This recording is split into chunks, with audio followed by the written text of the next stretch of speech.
you very much. Up next we have Monty Milne. He is a poet who hails from the blue skies and still waters of Port Providence, Pennsylvania. He is a creative soul who lives a creative life. Monty considers Arthur Rimbaud, Robert Frost, Dante Alighieri, and Emily Dickinson to be his main poetic influences. He's published 6 books of poetry and prose in February 2017 that contain almost all of his poetry and prose written from 1987 to the present. His current writing project is an epic poetic novel. Think Led Zeppelin meets the Inferno. Monty.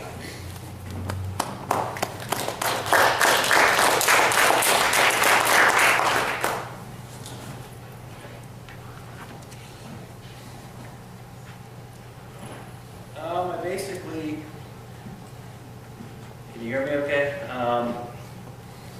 One of my books is called The Orange Book, and I just grabbed about a dozen poems out of them. They're some of my favorites that I'm going to read tonight, and I have not read anything in about 20 years, so here goes nothing. Okay, this is called Wildflower. Wildflower, I will share you, I will protect you, but I will never pick you and take you from your roots, because then you would be a possession, not a beautiful life. Stay wild and free. This is called Soft Light and the Tiger. The soft light flooded my dreams frequently when I slumbered as a child. Sound was omnipotent. It tingled on my skin and shone color to my eyes. A question circled endlessly. I could think but was incapable of reasoning. I was embryonic, pure, floating on waves of vibration. These erratic nighttime visitations ended before I turned 5, around the time the tiger pounced, once, never to return. As I lay in bed, coated in heavy darkness, it prowled in and snarled. It was then that a presence flew in, an unexplained, disturbing sensation. Unconsciously, still mystifying, my senses, mind, and heart first tasted bad. This is called The Man of None. And let us breathe, said the man of all. And let us think, said the man of most. And let us reason, said the man of many. And let us create, said the man of some. And let us conquer, said the man of little. And let us rule, said the man of several. And let us destroy, said the man of few.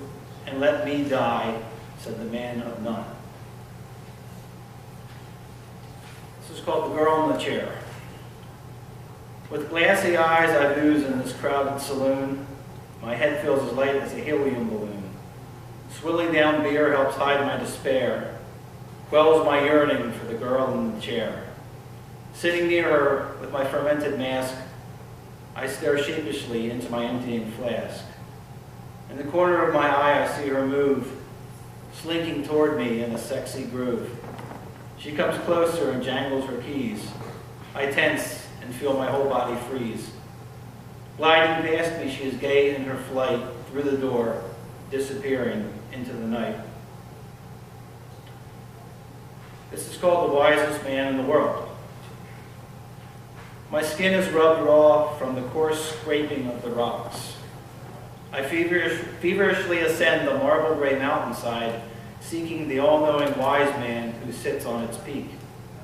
Clawing my way over the last edge, my heart drops like a stone. I stand up, bewildered at the dome's vast emptiness. For a moment, the pain and toil seems to have been for naught, until it dawns on me that each man is wisest unto himself. And then I have one last one.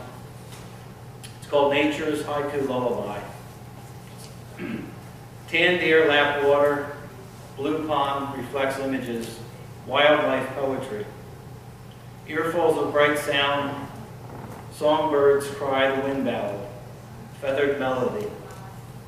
Painted rainbow sky, breathing forestry, landscape, outdoor gallery. Green moss on gray rock, moonlit Milky Way backdrop, dew-covered sculpture. Red airborne leaves dance, glide with grace through warm sunlight, swift autumn ballet. Brown spider weaving, thin web spun in grand design, sticky tapestry. Furry cubs tumble, green meadows scented with snow, arena of sport.